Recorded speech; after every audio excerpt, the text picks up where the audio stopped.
Chloe Ellington was no stranger to family secrets. Growing up in the shadow of the sprawling Ellington estate, she often heard whispers of illicit dealings, mysterious disappearances, and treasures hidden in plain sight. But like most whispers, they were dismissed as myths, rumors meant to entertain the bored or scandalize the naive. That was until Chloe, now 29 and desperate for a career-making story, stumbled across an old letter in her grandfather's attic. She'd been tasked with organizing his belongings after his passing, a job none of the other family members wanted. Victor Ellington had been a formidable man, equal parts feared and respected. Even in death, his presence lingered in the dusty corners of his possessions. The letter wasn't in plain sight. Chloe found it stuffed between the pages of a first edition novel. Its parchment was fragile, the ink smudged with age. The handwriting was jagged, the words hurried. "Victor, the shipment is secure, but the authorities are circling. Horace says we may need to move it sooner than expected. Burn this after reading." Chloe frowned. Shipment? Authorities? Burn this? None of it made sense. She flipped the letter over, but there was no return address or date. It could have been written last year or a century ago. But the most chilling thing was the signature. H. L. Chloe had never heard of anyone named Horace in the Ellington family history. She scanned the letter again, her heart racing as she realized this might be her opportunity. She'd spent years writing fluff pieces for regional magazines, but an exposé on the dark secrets of one of America's wealthiest families? That could put her name on the map. Excited, she texted her brother, Julian. Julian Ellington had always been the black sheep. While Chloe fought to climb the journalistic ladder, Julian had retreated from the world, preferring the company of computer screens and code. He'd left the estate years ago, vowing never to return, but Chloe's text, "You won't believe what I found. Need your help ASAP," dragged him back reluctantly. When he arrived at the mansion, he found Chloe sitting cross-legged on the floor, surrounded by boxes of old papers. She held up the letter like a trophy. "Another one of Grandpa's secrets?" Julian asked dryly, plopping down next to her. "Not just a secret, a lead," Chloe replied, her eyes gleaming. "This is something big, Jules. Look at this." She handed him the letter, then a second piece of paper she'd uncovered. A hand-drawn map. It depicted an area in the Appalachian Mountains marked with a red X. Beneath it, in the same jagged handwriting, was written, "Only the Ellington heir will find the truth." Julian's skepticism evaporated. The map's coordinates led to a remote section of land once owned by the Ellington family, a hunting retreat called Silver Hollow that had been abandoned for decades. "This feels like a bad idea," Julian muttered. "Whatever they were hiding, it's probably not something we should mess with." Chloe crossed her arms. "What's the worst that could happen? We find an old wine cellar and some rusty antiques?" "You don't find abandoned bunkers on old maps unless someone really wanted them to stay hidden." But Chloe wouldn't relent. For her, the chance to solve a family mystery outweighed the risks. Begrudgingly, Julian agreed to help, though he couldn't shake the feeling they were about to open a door best left closed. The journey to Silver Hollow. The road to Silver Hollow was treacherous. The path wound through dense forests, its overgrown trails threatening to swallow Chloe's aging SUV whole. The deeper they drove into the wilderness, the heavier the air seemed to grow, thick with unspoken warnings. When they finally reached the property, the remains of the old hunting lodge greeted them. The once grand structure was now a skeletal ruin, its charred beams clawing at the sky. The fire that destroyed it decades ago had left little behind, save for whispers of tragedy. But Chloe's map didn't point to the lodge. It pointed beneath it. After hours of searching the debris, Julian found what they were looking for, a rusted trapdoor hidden beneath a pile of rotting timber. The siblings exchanged uneasy glances. "Last chance to turn back," Julian said, his hand resting on the corroded latch. Chloe smirked. "Come on, Jules. Where's your sense of adventure?" With a groan of effort, Julian pried the door open, revealing a narrow staircase that plunged into darkness. The air that wafted up was cold and damp, carrying the unmistakable scent of decay. Armed with flashlights and a crowbar, they descended. The stairs creaked beneath their weight, each step echoing into the abyss. At the bottom, they found themselves in a cavernous underground chamber. The walls were lined with shelves, and the shelves were filled with objects, statues, paintings, jewelry, ancient artifacts, all gleaming faintly in the beam of their flashlights. Chloe's breath caught in her throat.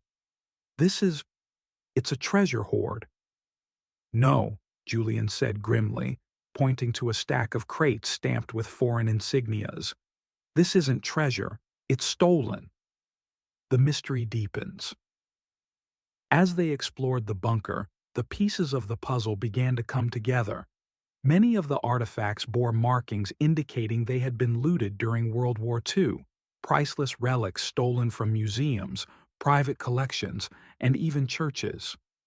"Grandpa was a war hero," Chloe whispered, the words ringing hollow. "Why would he be involved in something like this?" Julian shook his head. "Maybe he wasn't the man we thought he was." But it wasn't just the artifacts that unnerved them. A table in the corner of the room held an array of old documents, ledgers, coded messages, and photographs. One photo caught Chloe's attention, a grainy black and white image of Victor Ellington standing with a group of men, one of whom was unmistakably Horace Levon. "They were working together," Julian muttered, flipping through the ledger. "Smuggling stolen artifacts, maybe even selling them." Before they could process the implications, a sound shattered the stillness, the faint creak of the trap door above. Chloe froze. "Did you hear that?" Julian nodded, his face pale. Footsteps echoed down the stairs, slow and deliberate. Someone was coming. The footsteps were heavy, deliberate, and far too close for comfort. Chloe and Julian exchanged panicked glances as the sound grew louder, descending the stairs into the bunker. "We need to hide," Julian hissed, grabbing Chloe's arm and pulling her toward a stack of crates. They ducked behind them just as the beam of a flashlight swept across the chamber.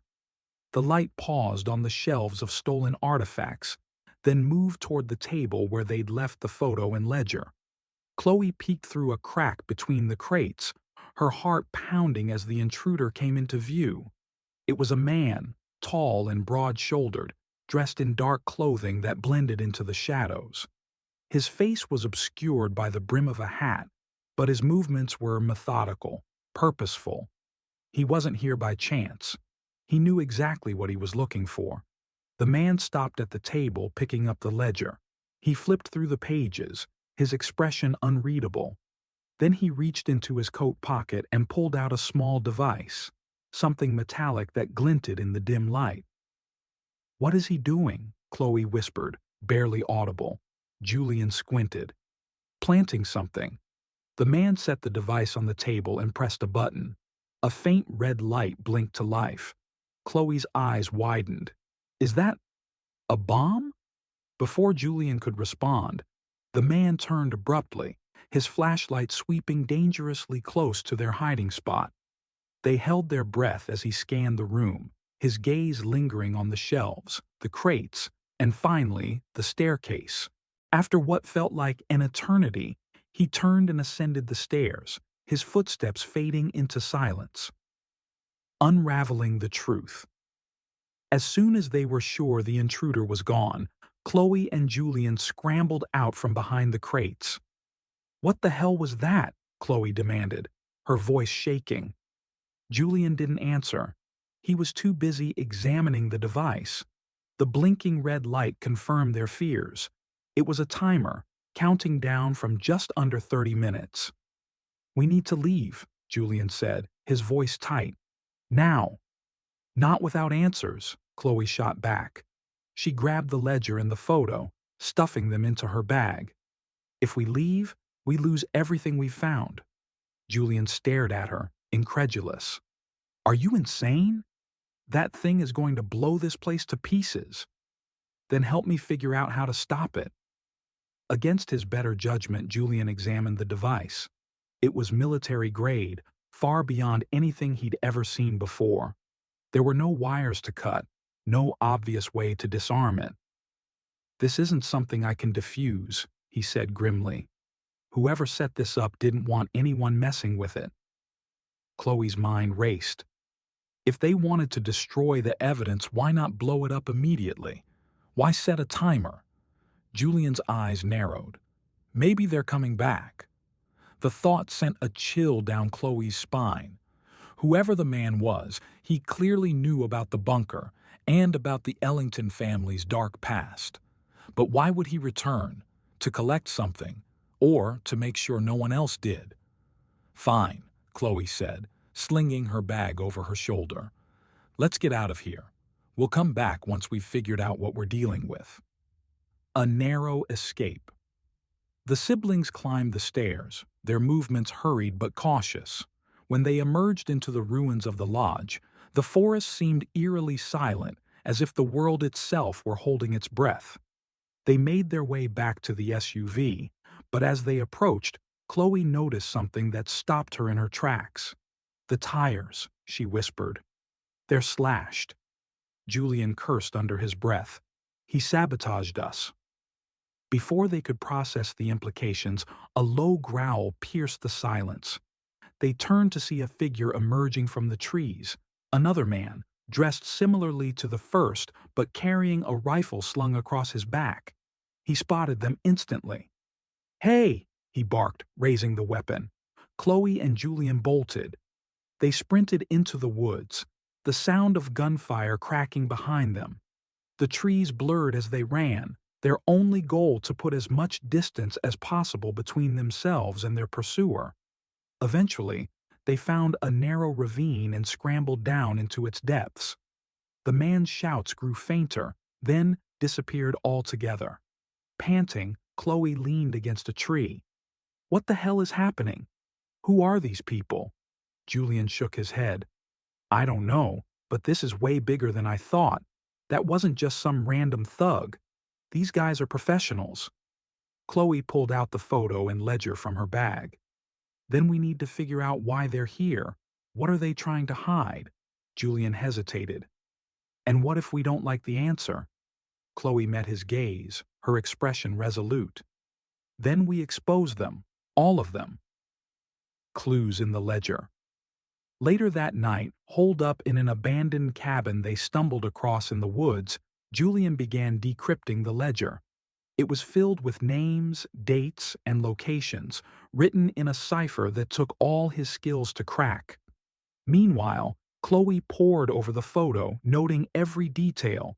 Victor Ellington's face was unmistakable, but the others were strangers. She recognized Horace Levain from the letter, but the other men, who were they? Finally, Julian spoke. Got it. The ledger. It's a record of transactions. They were moving artifacts for someone. This isn't just looted treasure. It's part of a black market operation. Chloe frowned. Who was the buyer? Julian's face paled. It's not just one buyer. These are governments, private collectors, even corporations. This operation was massive. Chloe's mind raced. If this information got out, it could implicate some of the most powerful people in the world. Before they could discuss their next move, they heard a sound outside the cabin, a car engine, followed by voices.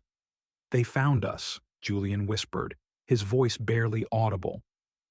The voices outside the cabin grew louder, accompanied by the crunch of boots on gravel. Chloe and Julian exchanged a panicked glance. There was nowhere to run this time, no ravine to scramble into, no dense forest to conceal them. We have to hide, Julian whispered, his voice taut with fear. Chloe scanned the room. The cabin was barren, save for a decrepit table and a few broken chairs, but then her eyes landed on a hatch in the floor, partially concealed by debris. "Down there," she said, already moving toward it. Julian hesitated, but the sound of the door creaking open spurred him into action. They climbed into the crawl space just as the cabin door swung wide, concealing themselves in the cramped darkness beneath the floorboards. Through the thin planks above, they could see shadows moving. "Spread out," a gruff voice ordered. "They're close. Check every inch." Chloe's heart pounded as she clutched the ledger and photo to her chest. She didn't dare move, her breath shallow and quiet. The footsteps drew nearer, heavy boots thudding against the creaking floor. "They were here," another voice said. "We found tire tracks a mile back and signs of a fire in the woods.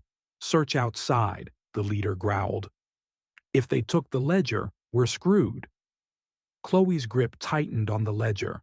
Whoever these people were, they weren't just thugs. They were part of the operation. And if they were this desperate to recover the ledger, it meant it held the key to exposing them. The men moved outside and the cabin fell silent. A desperate plan. When Chloe and Julian finally emerged, they knew they couldn't stay in the area. "We need to get to the authorities," Chloe said, her voice trembling but determined. "And tell them what?" Julian shot back. "That we found a bunker full of stolen artifacts and a ledger implicating half the world's elite. They'll either laugh us off or bury this." "Then we don't go to the authorities," Chloe said. "We go public. We leak the story." Julian stared at her. "Do you realize what you're saying? If we do that, we'll have a target on our backs for the rest of our lives." Chloe nodded. "But this isn't just about us. These people have been stealing and selling history for decades. If we don't expose them, who will?" Julian sighed, running a hand through his hair. "Fine. But we need to figure out who's behind this first.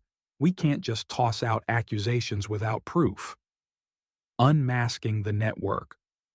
Julian worked through the night, his fingers flying across his laptop keyboard as he cross-referenced the names in the ledger with public records and private databases he hacked into. What he uncovered was staggering. The network wasn't just vast, it was insidious. Politicians, military officials, and high-ranking executives were all implicated, their names tied to transactions involving priceless artifacts. "Look at this," Julian said, pulling up a file. "Horace Levain wasn't just a smuggler, he was the architect of the whole operation. Grandpa wasn't just involved, he was a key player." Chloe felt a pang of betrayal. The man she'd idolized as a child had built his fortune not as a war hero, but as a thief and trafficker. "But there's more," Julian continued. "These transactions didn't stop when Grandpa died. Someone else took over." "Who?" Chloe asked, dread pooling in her stomach. Julian hesitated, then turned the laptop toward her. The name on the screen made her blood run cold. "Uncle Robert?" Chloe whispered. "The final confrontation." Robert Ellington was the family patriarch, a man who had always seemed detached, yet calculating. He had distanced himself from the estate after Victor's death, claiming he wanted nothing to do with the family's dark history. But now, it was clear that he hadn't distanced himself. He'd buried himself deeper into the operation. "We need to confront him," Chloe said. Julian shook his head. "Confront him? He's probably the one who sent those guys after us. If we walk into his office, we might not walk out." But Chloe wouldn't be swayed. She managed to track Robert to a private estate on the outskirts of the city. They arrived under cover of darkness, sneaking past the estate's minimal security to confront the man in his study. Robert didn't look surprised to see them. He sipped a glass of brandy, his expression calm but cold. "So," he said, setting the glass down, "you found it." Chloe slammed the ledger onto the desk. "You've been lying to us, to everyone. This operation, everything Grandpa did, it didn't end with him. You've been running it all along." Robert leaned back in his chair, unbothered. "Do you have any idea what you've stumbled into? This isn't some petty smuggling ring. This is power, influence. You think you can take that on?" "We don't need to," Julian said, pulling out a USB drive. "We've already uploaded the ledger to every major news outlet in the country." For the first time, Robert's mask slipped. "You what?" Chloe stepped closer. "You built an empire on lies and theft. Now the world's going to know the truth." Robert stood abruptly, his composure replaced by fury. "You think you've won? You've only made yourselves targets. You won't last a week." But before he could say more, a sound outside interrupted him. Sirens. The reckoning. Unbeknownst to Robert, Julian had sent a copy of the ledger to a trusted investigative journalist who had shared it with authorities. The estate was soon swarmed by law enforcement, who stormed the study and placed Robert under arrest. As he was led away, Robert turned to Chloe and Julian, his expression venomous. "This isn't over," he hissed. Chloe felt a weight lift as the door slammed behind him. The man who had carried on her grandfather's legacy of corruption was finally facing justice. A new beginning. In the days that followed, the fallout from the ledger was monumental. Governments launched investigations, high-profile arrests were made, and the stolen artifacts were returned to their rightful owners. Chloe published her story, catapulting her career to new heights. But it wasn't the fame that mattered to her. It was the knowledge that she had uncovered the truth. As for Julian, he returned to his quiet life, satisfied that he'd played his part in dismantling a corrupt empire. But as Chloe stood on the porch of the Ellington estate, staring out at the sprawling grounds, she couldn't shake the feeling that this was just the beginning. The Ellington family's secrets had been exposed, but shadows still lingered, and she knew they wouldn't stay buried forever. Thanks for watching. If you want to see more stories like this, hit that like button and don't forget to hit that subscribe button. And let me know on which topic you would like to see stories next. And check out these other stories you might enjoy. See you in the next one. Till then, take care and goodbye.